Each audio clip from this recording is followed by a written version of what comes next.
Hello everybody. Hello and welcome to another episode of the Rat Lab podcast. This is around episode 3 or 4, I believe. Yeah, 3. Episode 3.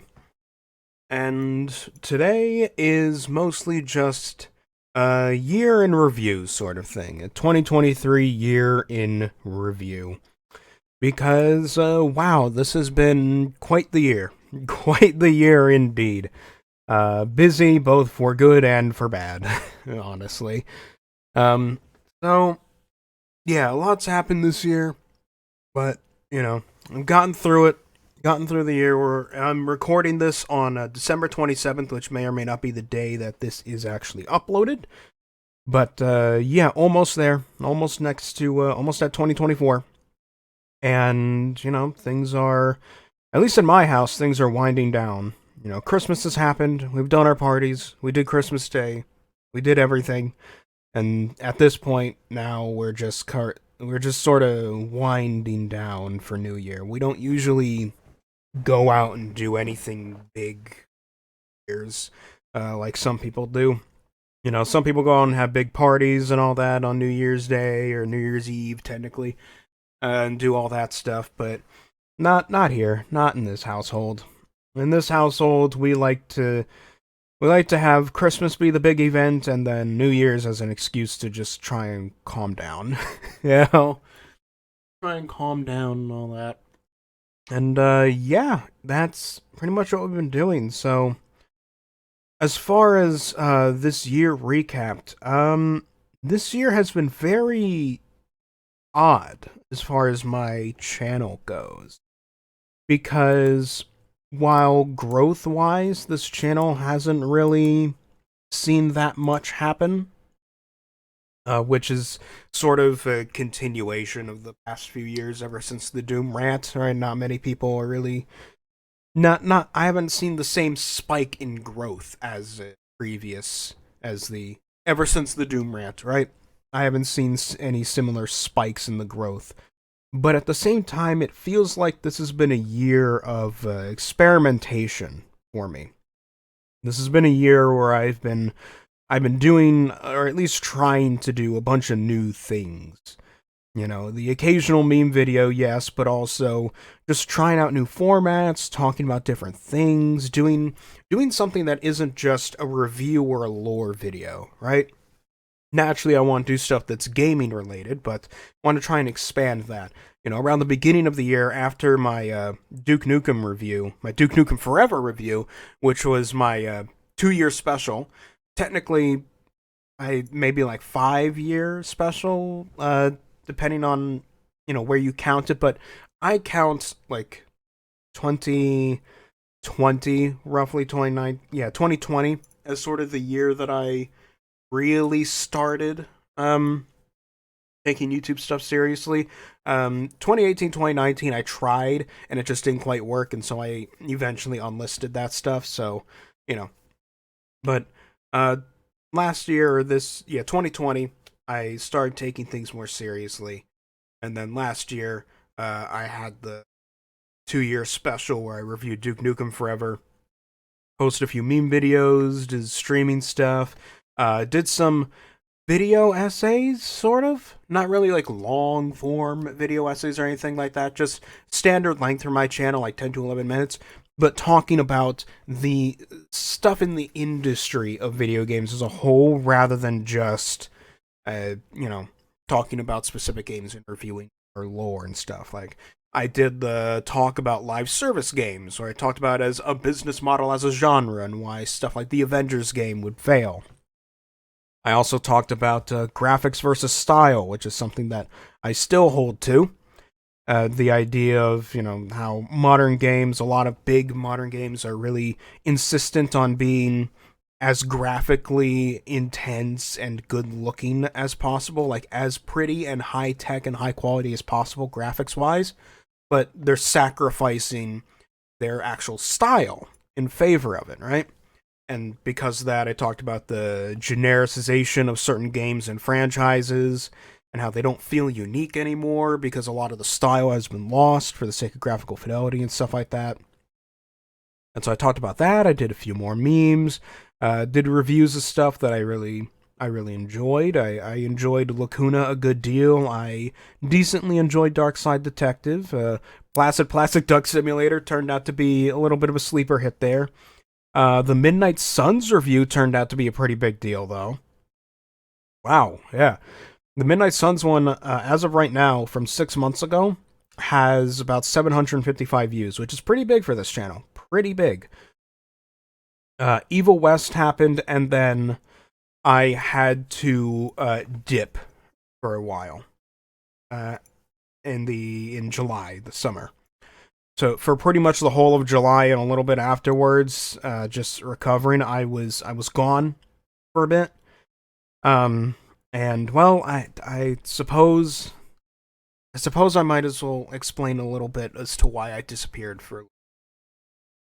I had posted a video at the time saying there was a family emergency, but I didn't want to give details. But what happened was my grandfather passed away, so yeah, I had to go and deal with that, be with family, that sort of thing.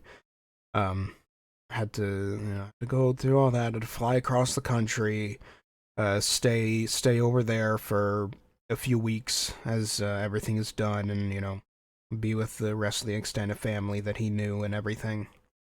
So there was that, and that really punched a hole in me for a little while. It really did. It was I was not expecting the year to I was not expecting my year to suddenly just get, you know, hit with that, it hurts. It hurts. It always does. But made a video after that that's like I have returned, I came back, and I tried just to move on, to push forward, keep going. Don't let it don't let it stop me. I know Grandpa certainly wouldn't want to let it stop me. He was a stubborn man, very stubborn man. He would want me to, I think he'd want me to be stubborn in my pursuits as well. So, kept going, did some more streaming, stuff like that. Talked about the Digimon TCG for the first time as its own full video. Not my best video, honestly. Definitely could have structured the deck profile better, but, gotta start somewhere, right? Did another essay about the accidental romance thing from Baldur's Gate 3 when it launched. Posted another meme video. Did another experimental one where I had my friends guess what game the Steam review was for, and that was pretty fun. That was pretty funny. Did a little stream highlight where I ranted about the Unity install fee stuff. Went to PAX later that month. Yeah, later that month, because it was like end of August into September, Labor Day weekend. That's when PAX West happens. Did that, made the recap video 35 minutes long, good lord. Took a little while to make it though. Did the Counter-Strike 2 review, which is surprisingly done well, despite the fact that I had to re-upload it, which usually sends a video straight into the gutter. Did the Excavation of Hobbs Barrow for Halloween. Did another experimental video with the E3 1995 thing a month ago, the price heard around the world. Decided I'd try a little storytelling style video, right? And then extra little Halloween thing of Ghost Trick Phantom Detective. 2 podcast episodes, and then the Azuric review. And that is where we are now. And honestly, I feel that while this may not have been a year of much growth as far as my channel is concerned, I think this has been a year of growth for my style and what sorts of things I want to do with the channel aside from just reviews. Because I think for a while I got kind of stuck in just the grind of making review videos and the occasional lore video. I kind of just got stuck there just making that over and over again, which this is not to say that I'm burnt out on review videos. Believe me, I'm not. There are plenty of games I still want to talk about and experience and all that and make videos on. But I wanted to just try more stuff alongside the reviews, Do more videos that aren't just reviews over and over again. Some channels can do that just fine, that just do the one format over and over, and they're good, right? Like, Mandalore, one of the inspirations for my review videos, Mandalore Gaming. He just does the reviews. That's it. That's all he makes video wise is just the reviews. Done. Easy. Right? Well, not easy, you know what I mean, just the one format. And he's totally fine with it. For me, I find that I like to have the space to sort of branch out when I feel like it. And this podcast is an example of that, where I'm trying to branch out, see what I can do in other forms of videos, and I think it's going decently well. People say they enjoy these, at least from what I've heard, people enjoy these experimental videos that I've been doing. People seem to enjoy the podcast a little bit. Things like that, right? The video essays usually get a good little bit of engagement on my end, and I've made a decently high-end meme now in Payday 2 Peter Griffin DLC, which I had to make sure it was not monetized at all, because wow, that's, it's a Family Guy clip, so that's not gonna get monetized at all. That's gonna get copyright struck immediately. But yeah.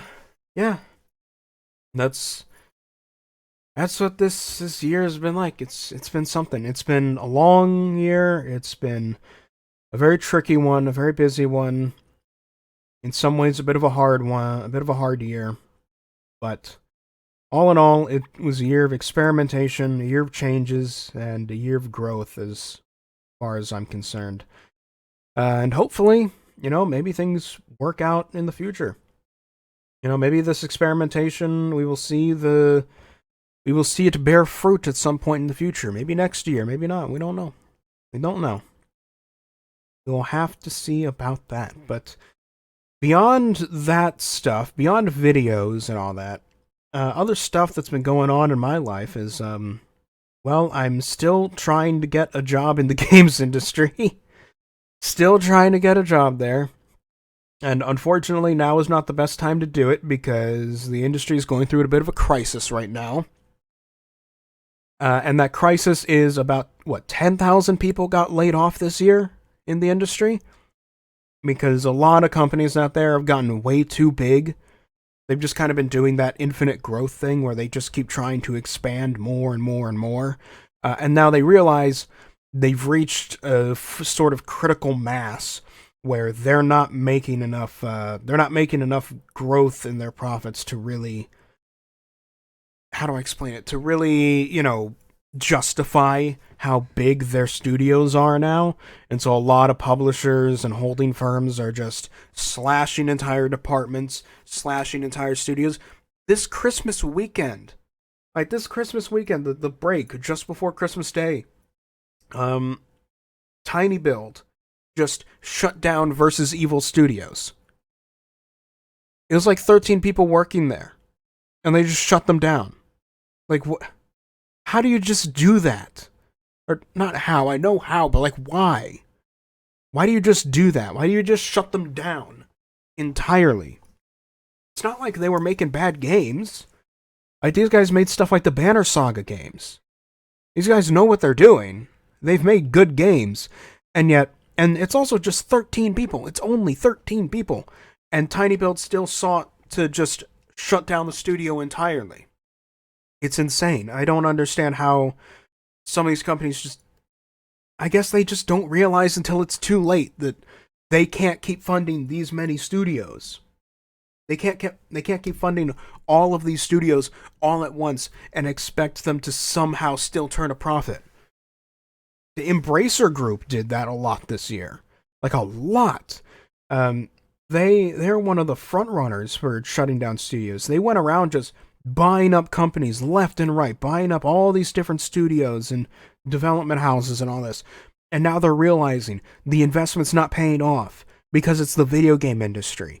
And a well-funded studio does not inherently just make money. So now a bunch of people are getting laid off, a bunch of studios are getting shut down, and it's annoying. It's infuriating. Well, not just annoying, it's infuriating. It's infuriating because it's a bunch of execs who have never actually been involved in the development process, uh, just seeing numbers on a chart and deciding they need to cut things because they realize they made a mistake. And they can't own up to the mistake themselves by giving themselves a pay cut or anything. No, they have to shove the consequences of their actions onto somebody else. Let me take a sip of my drink.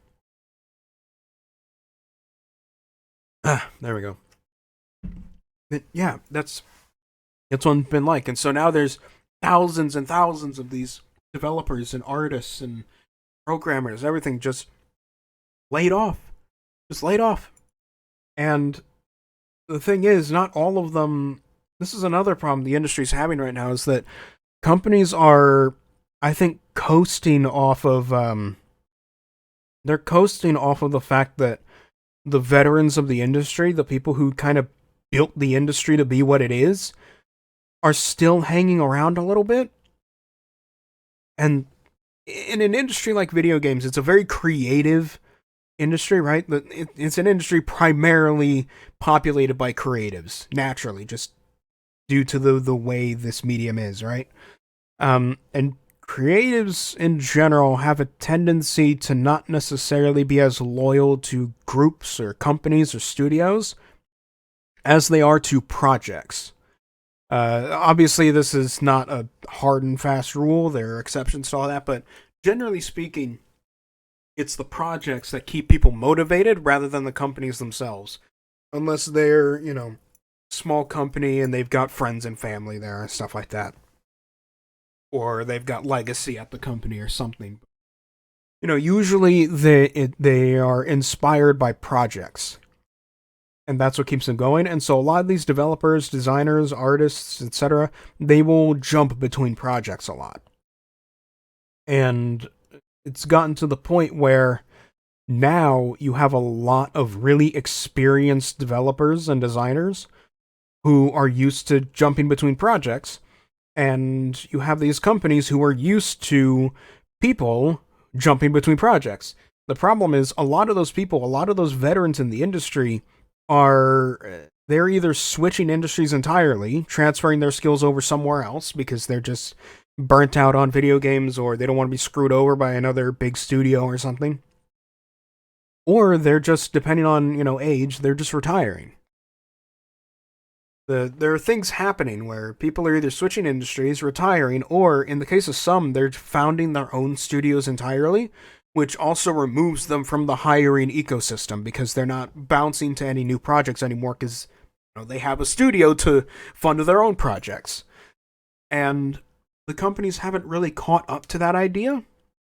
They haven't caught up to the idea that their talent pool is thinning as far as experienced talent goes.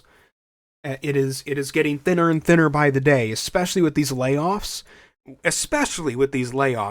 You're going to have a lot of people, a lot of experienced people who are either jaded and leave, or they say, I'm not dealing with this anymore. I'm going to found my own studio, and we're going to make our own game. And so you have, regardless of what happens, these people jump ship from the ecosystem entirely. And the companies have not adapted to that, because I saw something a while back, some sort of chart that the claim was that about, and I firmly believe it, it seemed verifiable, that about 44% of all open positions in the games industry right now are for senior developers or lead developers in some kind. It doesn't matter what kind of developer position it is, whether it's QA, art, design, programming, whatever. They're almost always hiring leads and seniors. And in this industry, senior level is like 8+ years, like almost a decade worth of experience. which, it's really good to hire someone like that, but one, that person's going to demand a lot of money, and two, those are the exact people who are getting fed up with what's going on in the industry right now and are leaving the ecosystem. And companies haven't caught up to that. Studios haven't caught up to that. They're just so used to potential developers being experienced in all of it. They're so used to their developers just being these really experienced veteran members of the industry, who will jump onto any project that inspires them, that now you have all these companies that just constantly have open senior level positions because nobody wants to take these positions anymore, because they're either swapping industries or they're just founding their own studios, or they have a grudge against that particular company because they got fired from that company or something, right? They're getting fed up with it and haven't adapted. And it's a pretty easy thing to do to adapt. Hire junior developers. Hire entry-level developer. Interns, entry-level, juniors, right? Hire them. Train them. You can't... This is not the Wild West that the industry used to be. The industry used to be a Wild West where the only way you could break into it was if you had friends who were game developers, or you decided to just start making a game in your basement yourself. And it would miraculously become a hit, and you'd have your own studio, and you'd go on to have a whole career. It's not that anymore. And the people who were there when it was that, they're sick of the shit that's happening right now. They're sick of it. They're done dealing with this. They want to go back to those old days where they're just with a small team of friends that they know and are just making a game that they're passionate about. They're done with this. And so now you need to adapt. You need to adapt to the times, and you need to hire the junior developers.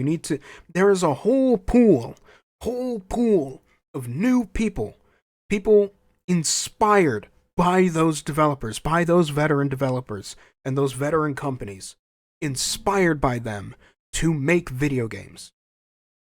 A whole swath, a generation of people just inspired to want to make video games.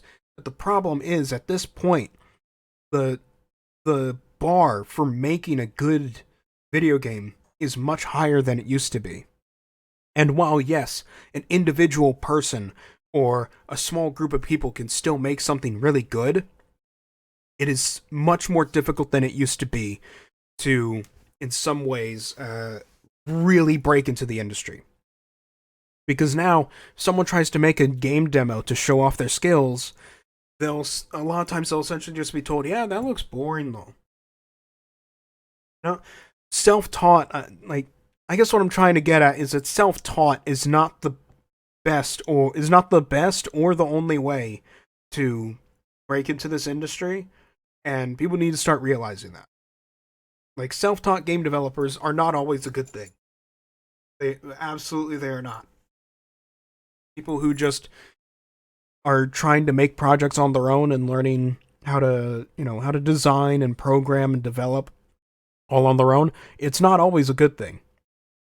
People will get stuck in bad habits because they think it works, or it works for a specific project, and now they're just stuck doing that. Like a great example of this is Yandere Dev, or Yandev, the guy who made the Yandere Simulator stuff, who turned out to be a bit of a pedo later on. Even before those accusations came out, and I mean, honestly, no one was really surprised when those accusations came out. The guy is a weirdo. He was seen as a weirdo even before that. The guy made Yandere Simulator. We already knew he was messed in the head. But you could see it. There was a whole thing about people. Sorry, my voice is a little iffy. My voice is a little scratchy and stuff right now because I'm kind of sniffly. I might have a bit of a small cold right now. But anyway, even before all that stuff happened with him, there were tons of videos of people going in and examining the code of Yandere Simulator. And people realized This guy sucks at programming. This guy's awful.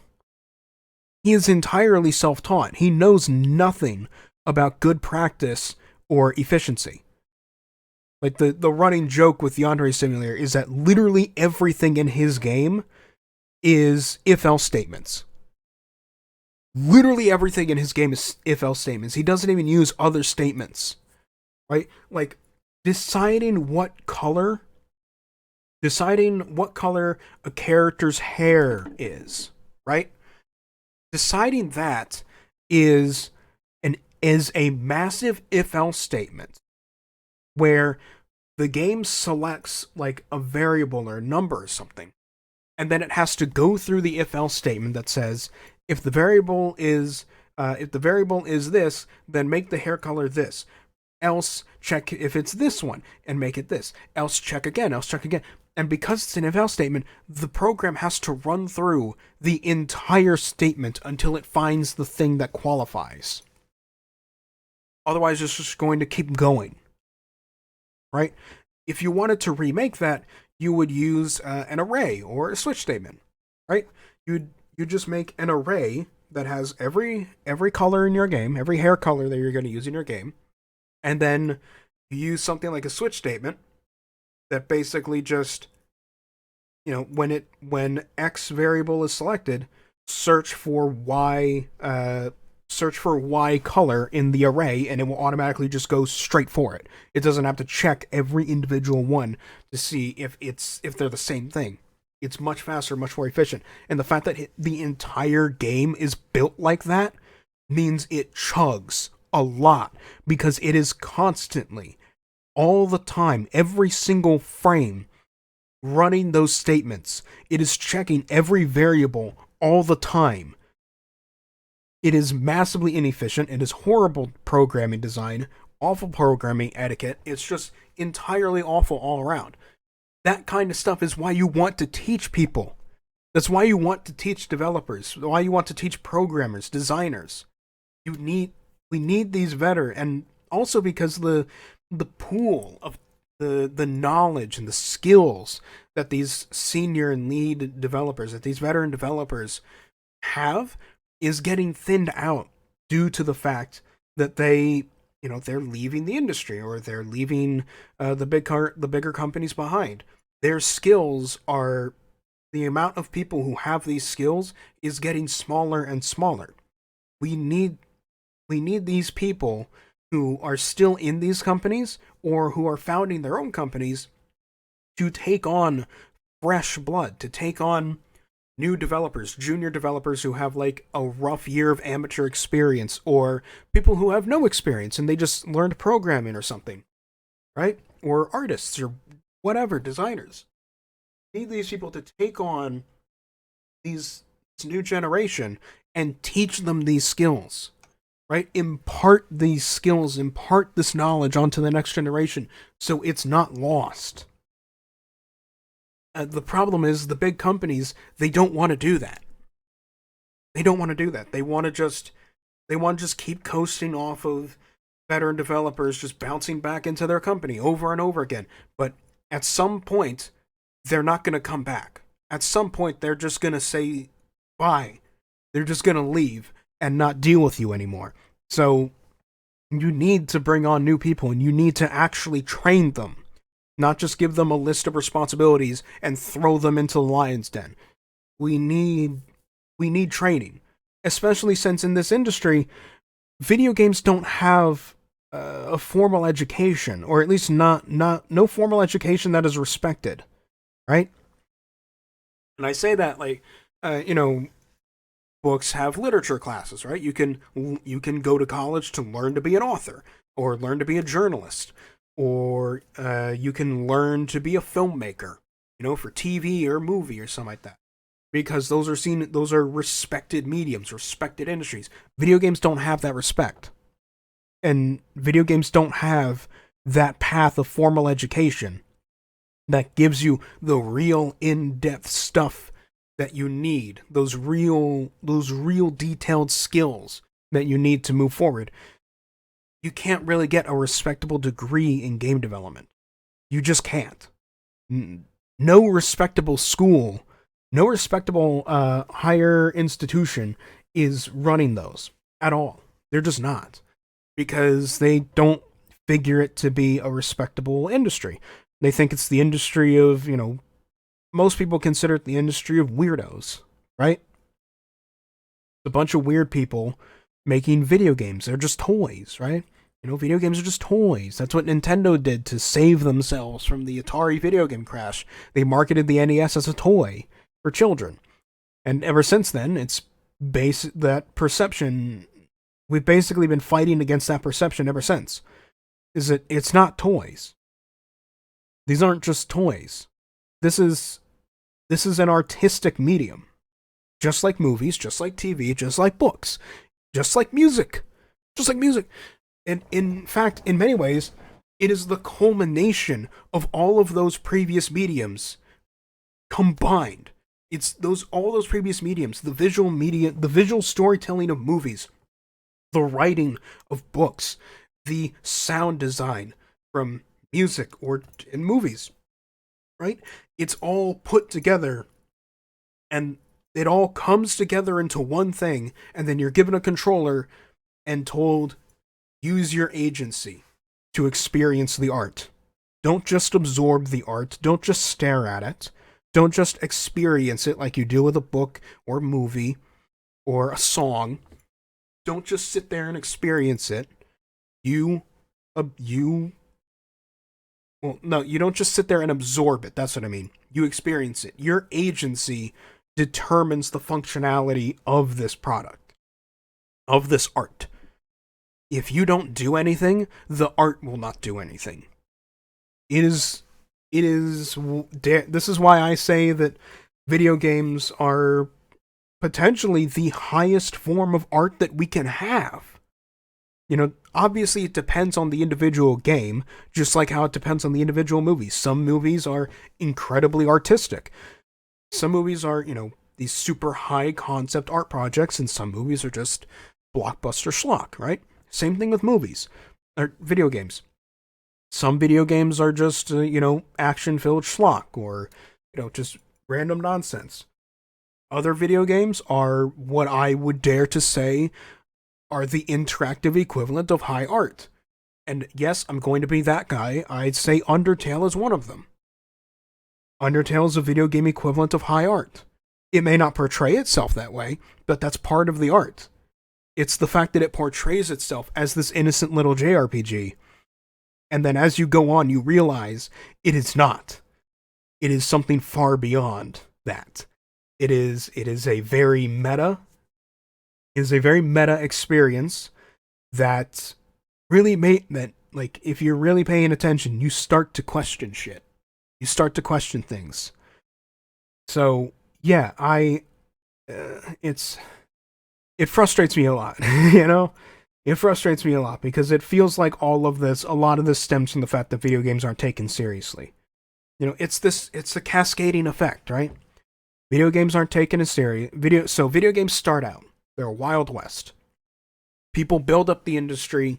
People who have that sort of Wild West entrepreneurial spirit, they build up the industry, make amazing games, they set the standards, all that. The industry develops, more companies spring up, more developers spring up. Eventually you have a little ecosystem of developers and studios with people bouncing between them and making new projects over and over and slowly introducing more people into the ecosystem over time, mostly through connections to other industry veterans through either friends or family. But unlike the growth of film, it has not received that higher respect. It has not received that yet. And so because of that, we still don't have the education part down. And so if, in theory, I'm fine with not having like a higher education department focused on video games. I'm fine with there not being a video game development degree or a game design degree or something like that. I think certificates for that kind of thing are just fine. I think certificate programs for that are fine. Not just certificates you buy, but certificates where you actually have to actually take lessons and produce a product. to earn your certificate, right? I think those are just fine as far as education goes.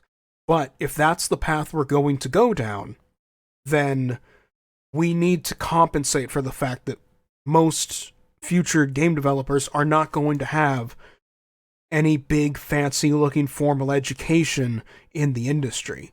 Most future developers are going to be people who just have random skills, seemingly random skills, who want to jump into a certain aspect of game development. You know? Like, yeah, I've managed to specialize a little bit. I do have a game design certificate, but primarily I'm a programmer. I'm a programmer. I specialize in web programming mostly. I know HTML, CSS, JavaScript. The trinity of web development, right? But I also know C Sharp. I know C++.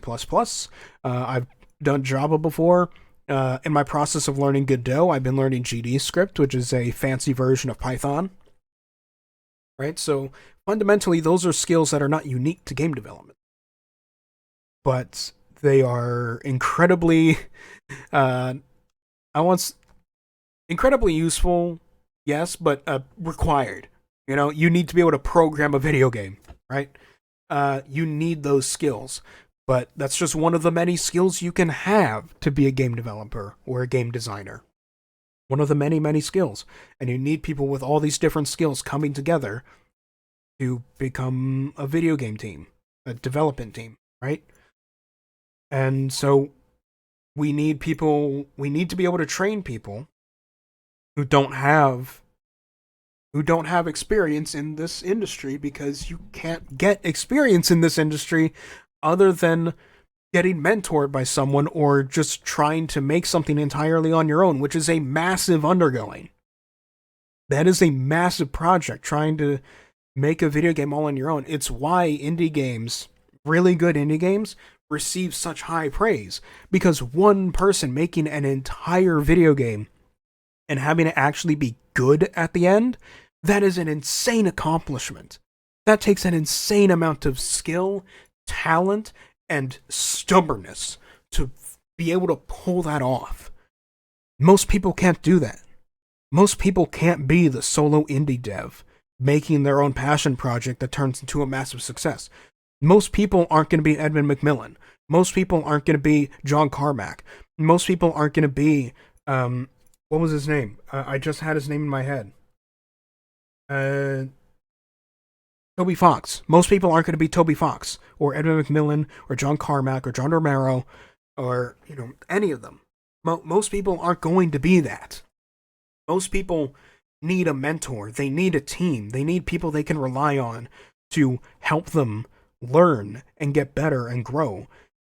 But if these companies and these studios are just going to continuously hire only the veterans and never take on juniors and entry levels, if they're not going to bring in new people and train them themselves and accept the fact that these people are new and need training, well, then we're not going to get anywhere.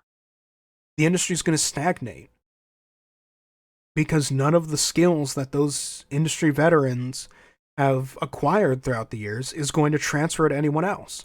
We're not going to see any creative growth. Industry's just going to stay the way it is and stagnate until eventually those people retire and the industry rots away and dies. And I don't want to see that. This is a medium that I have been invested in all my life. This is the industry that I've been passionate in, that I've wanted to get into from the very beginning. And so I don't want to see it crumble away. I don't want to see the legacy that these veteran developers have built up to just vanish into thin air once they've decided they're done. We need to get these companies to take on new people, to be willing to hire on people who don't have the experience. Even now, I still, in my own application experience, I've gotten rejected from internships at video game studios for not having experience.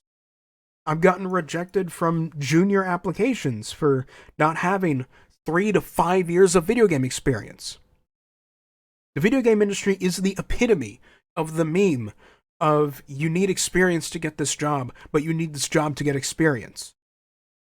because every game development job is requiring people to already have experience in game development. I mean, none of these companies are willing to train new people. None of them are willing to take on new people. They just want people who already know what they're doing to throw them into the fire and just hope they don't come out burned. And that it needs to change at some point. It really does. I'm sorry, I'm ranting. This is supposed to be a year in review, but this is the stuff that I've sort of been dealing with throughout the year. Is just because this is what happened to the industry throughout the year, and this is the industry that I'm passionate about. You know, the industry's been dealing with massive layoffs this entire year, thousands and thousands of people, and we're seeing the consequences of what happens when you're not willing to hire on new people. If you're laying off so many employees, you got to be willing to take on someone new. You know, if you're not going to take those people back, you have to be able to take in someone new. And unfortunately for you big companies, a lot of those new people aren't going to have experience, and you're just going to have to get over it and train them. You want your senior level developers? Get a junior developer, train them, and keep them in the company for like 5 years.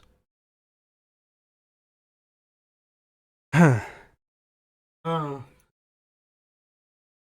I'm sorry. I got really angry. Oh, this whole thing's turned into a massive rant. I'm sorry. This has been a lot. This has been a lot of pent up frustration for me. So I'm kind of just letting it out now. Um, Thankfully, I have been making headway. I've been making applications recently, and obviously I'm not going to hear back from any of those for a while because Christmas and New Year's breaks and all that. A lot of studios shut down for the winter. Um, but I have made connections. You know, I've been making connections with a few people in the industry, and hopefully at some point, one of them will need a job. You know, need someone to do a job, and I'll be on their priority list. You know, and hopefully that'll help me get my foot in the door at that point, right? But yeah, that's been my situation in the games industry. It's a very drama filled situation right now. It's very very dramatic. Very, oh boy, it's a lot. It's a lot. Hmm. Take another sip of my drink there. It's a whole lot. Whole lot. On the positive side, though, I have been going through the process of learning how to make a deck builder, card. Like Slay the Spire, basically a Slay the Spire clone. I found a guy who makes a series of videos, who has made now a series of videos on exactly how to make a Slay the Spire clone, right? Or at least how to make the foundation or demo for a Slay the Spire clone. Just basically how to make a functional combat screen, right? So nothing about like the UI, or nothing about like the main menu or levels, or anything specific. Just how to make a basic combat scene of attack and defend cards and enemies stuff, right? I've been going through and learning that, learning more about Godot along the way. Um, and it's a very interesting thing. I'm considering if I'm able to pull this off and make that, I think maybe I could turn that into a full project. Take what I learned from there, and then just keep expanding it. Try to construct a full game out of it. Maybe try to get some original assets, turn it into a full thing. Because I wouldn't be against developing a deck builder. I'm not against developing a Slade Spire style game. I enjoy those games a good bit. I think most of them that come out now are a little stale, a little samey, but I'm certainly not against the genre. I enjoy the genre a decent bit. I think Monster Train is good. Slay the Spire is obviously good. Fights in Tight Spaces is really good. I think it's a really good spin on the genre. Some of them are a little more stale and stuff like that, but I think there's a lot of potential there, and I'm currently in the process of learning that. And it's a lot. It is a lot trying to make the one scene. Hmm. I'm currently dealing with a glitch right now. Well, not really a glitch because there's no errors, but dealing with a thing right now where developing the cards and the UI for the cards, and being able to click and drag the cards. And the way you do that is through state machines. You create a script that is basically just a machine that changes and declares the state that a card is in, right? So like the cards start out in a base state, a state where they are just in their default state in the hand doing nothing, right? And then if you click on it, the card will enter the click state and it'll have new functionality according to that state. Or when you drag it, the card will enter the dragging state and will have functionality based on that. When you either right-click the card or release it in the non-active card zone, like there's a specific area on the screen that allows you to play the card, and if you don't release the card there or you right-click, then the card will revert back to the base. Or if you release the card inside the active play area, then the card will, enter a released state and do things based on that, etc. Right? I'm trying to deal with that, and I've gotten to the point where it's functional. I can click and drag cards, and when I release them, I can't touch them anymore because they're now in the release state, right? It works. Works. Problem I'm having, though, is that for debugging purposes, just to make sure that the state changes are working, even though I know the state changes are working, for some reason the debugging part, for debugging purposes, it's set so that the cards will change color and text when they are in these different states, right? Problem is that part's not happening for me right now, and I'm not entirely sure why. I don't know why the color and text aren't changing. I can click and drag them as much as I want. They're clearly entering these states, right? But I don't know why the color and text isn't. Don't know why. Having to review the code. I've compared my code to the code that the guy is doing in his videos, and I'm not sure what's wrong. I'm not sure what's wrong. They look exactly the same. It might be the version of Godot that he's running. I'm not entirely sure. I'm considering just moving on from the color and debugging stuff. What? No. Why are you sending me notifications? No, okay, I got the BattleNet app, right? I still have a BattleNet account, unfortunately. It's got a bunch of games and stuff on it. And so I keep my two-factor authentication for BattleNet up to date, which means I had to migrate to the new BattleNet app to keep my two-factor going. I didn't give them permission to give me notifications on my phone. And they just gave me a promo notification about a sale or something, so that's annoying. The Lyft does the same thing. Lyft does the exact same thing, where I told Lyft I did not give Lyft permission to allow notifications. It still sends me notifications for promotions. Well, then what's the point of me not giving you permission? If you're just gonna bypass the permission anyway, what the? Oh, it's annoying. It's annoying. But yeah, it's it's a lot that's been going on lately.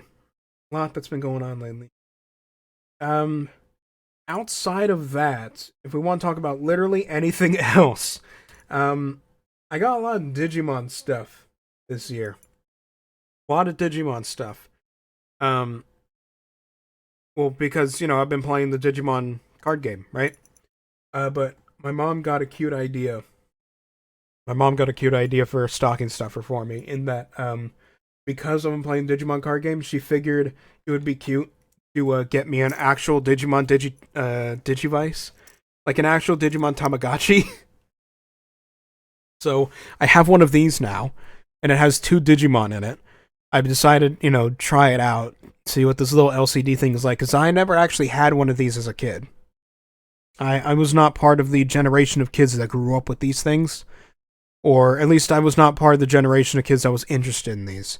I know there were still kids who had Tamagotchis and stuff, but I did not have any of these.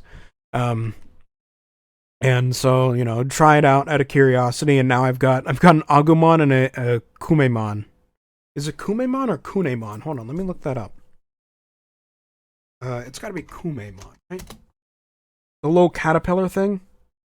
No, not Kumamon. I know what Kumamon is. That's the bear thing. No, it's Kunemon? Was that an N? Yeah, it's Kunemon. Okay. Yeah. Little yellow lightning caterpillar. Got I have Kunemon and Agumon inside this.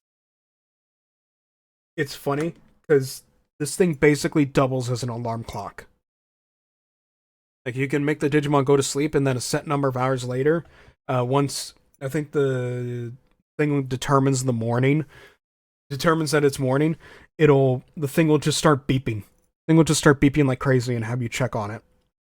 It doubles as an alarm clock, so there's that at least. It's a funny little. It is a funny little thing. It's a little novelty. And some of you may have seen that I streamed Spider-Man yesterday as of recording this.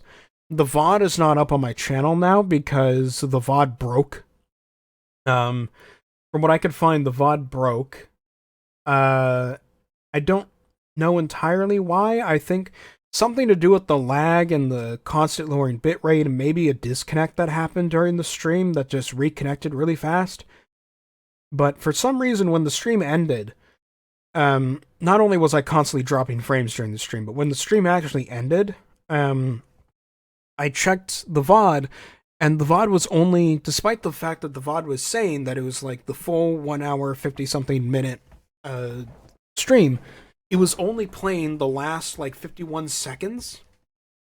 So I don't know what was up with that. That was a little weird. I'm not sure what was happening there. But it happened, I guess. But yeah, so I deleted that VOD, so you can't find it now, but yeah, I was playing Spider-Man 2, and that also, of course, means I have a PS5 now.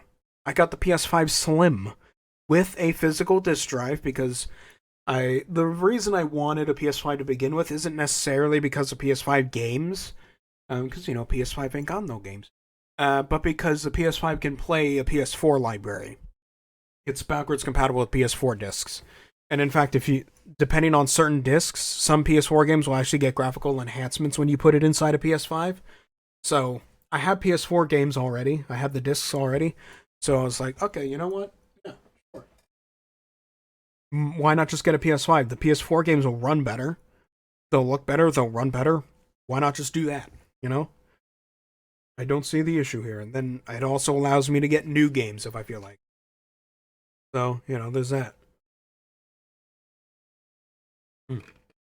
One thing I find a little interesting that I think Sony did without wanting you to notice, maybe, but I'm looking at the PS5 right now. My voice sounds a little weird, so I'm looking away from the mic. But the PS5, going through the instructions and figuring out, how am I going to sit this thing? I can't sit it horizontally because my desk is just a little too small for that. So I'm just sitting it vertically. The manual says that if you want to sit it vertically, you need the vertical stand sold separately. And then I look at my PS5 and I'm like, but the bottom of the PS5 is entirely flat. It can freestand entirely on its own. Why would I need a vertical stand? Like, unless the ventilation on the bottom is just absolutely crucial, I don't think you need the stand. I'm pretty sure you can just let it sit there on its own. And it'll be just fine. It will be just fine, right? Speaking of the PS5, actually, I got surprised a little bit when, I plug everything in and somehow I didn't have any technical difficulties this time. Usually when I get like a new thing that I plug into my monitor, the computer or something, usually something goes wrong. Something goes wrong and I have to troubleshoot and figure out what's happening and then he fix that and all that. But no, not this time. Not this time. I just plugged everything in and bada bing, bada boom. It functions perfectly normal. Haven't had any issues at all. Although one thing that did annoy me, it wasn't a technical difficulty necessarily, but playing PS5, playing Spider-Man 2, not PS5, Playing Spider-Man 2, for some reason, so you can alter the graphic settings on Spider-Man 2, right? Obviously. But for some reason, the two default settings are fidelity and performance. Which, makes sense, I get. Makes sense, I guess, right? Do you want to focus on really high graphics or really high FPS? Despite the fact that the game looks great on the performance setting anyway. But the fidelity setting tries to focus on forcing the game into 30 FPS. Like, why? Why though? The PS5 is capable of 8K 60 FPS. Why would your game by default try to force itself to 30? Oh, but 30's more cinematic because cameras go at 24 frames per second and the human eye can only see 24 frames per second. Bullshit. That's a lie. That's a lie, and we all know it's a lie. And I know it's a lie by experience because I flipped it to the performance setting where it runs at 60 FPS and it looks so much better. It looks and runs so much better at 60 FPS. It's so smooth. It is so smooth and it looks so much better. It's so much more responsive on the 60 FPS settings. If you out there got a PS5 for Christmas and you got Spider-Man 2 along with it, do immediately the first thing you should do, flip to your options menu, go to the visual settings and change that preset to performance. It looks so much better than the fidelity setting. It's so much better. 60 FPS over 30 there is such an insane difference in how it looks when it's a full 60 FPS. It's so smooth, so great, so much better. Especially for a Spider-Man game where you're, swinging around the city and all that. You want to be able to see the fluidity of all the movements. You don't want to feel like it's chugging along. Oh, and also turn down the film grain. I don't know why this is still a thing that studios put in their games, but just don't do the film grain, man. Turn off the film grain. Oh, but it's cinematic. No, it's not a movie. Quit saying you're doing things to make games cinematic. It's not a movie. You don't have to you don't have to make it look like a movie because it's not a movie. It's a video game. Stop it. Stop it. Don't do that. It's bad. It's bad. It's dumb. It makes your game look worse. Don't restrict yourself to the physical limitations of movies. There is so much more we can do graphically with video games than with movies. Because movies are still restricted to filming real life. It's the same thing with animation, right? People talk down to animation about being for kids and all that stuff, but animation is capable of so much more. Like, yeah, I get it. The original appeal of things like the Marvel Cinematic Universe was, oh, what do the superheroes look like in real life? But then eventually we realized, oh, it's really hard to make these superheroes, look normal or look good when they're filmed in live action because they're superheroes. They're not supposed to be realistic. They're supposed to be comic book characters. Obviously, their proportions are going to be weird. They're going to have powers that you can't easily replicate, even with CGI, There's going to be a point where you can't just do everything in live action. You have to do animation. And just because it's animated doesn't mean it's kid stuff. Look at the swath. Look at the entire backlog of the Adult Swim channel. That is all you need to look at. Just look at the entire backlog of Adult Swim, and you can easily see that animation is not a kid's thing. You don't want kids watching Venture Brothers. I'm sorry. Look, believe me, I was one of those kids who stayed up at midnight and to watch Robot Chicken. I was one of those kids. I stayed up at midnight with my buddies during a sleepover or something when I was a little kid, so we could watch Robot Chicken and laugh our asses off. We watched Squidbillies, a little bit of Aqua Teen Hunger Force, right? But those were shows that we absolutely should not have been watching. Those were shows meant for adults with adult jokes and adult graphics in them. that we were absolutely not supposed to be watching as kids. But we did it anyway because, we were kids and we wanted to do things that we were allowed to do because that's what kids do, right? Um, but yeah, it's a whole other thing. It's like, because technically, unless your video game is FMV, it's going to be animated.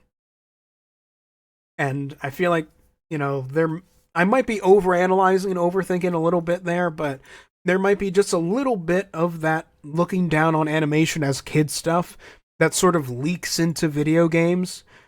It's like, because video games are animated and they're not filmed using they're not made or, quote unquote filmed using real people, live actors and all that stuff, even though, ignoring mocap. Right, which they always ignore. People who talk down about animation always ignore mocap anyway. Uh, they're like, oh, that's kid stuff. That's kid stuff because it's animated. No, it's not. It's not. It's just not. Just look at Adult Swim. Adult Swim. It's not Adult Swim. Rick and Morty. That's animated. I get it. Kids think Rick and Morty's really funny because they think it's really smart and haha, adult jokes. It's not meant for those kids. It's not actually, just because the kids like it and want to watch it doesn't actually mean it's for the kids. That kind of thing. But all of that aside, I've been recording for about an hour now, so I think that is where I'm going to call it for this episode. I hope you all enjoyed this little, year in review that then turned into a rant about the video game industry as a whole and all the stuff that's been happening in it throughout the year. I hope you all enjoyed this. I hope you all had a great Christmas. And I hope you all have a happy new year. This has been the Rat Man, and I will see you all later.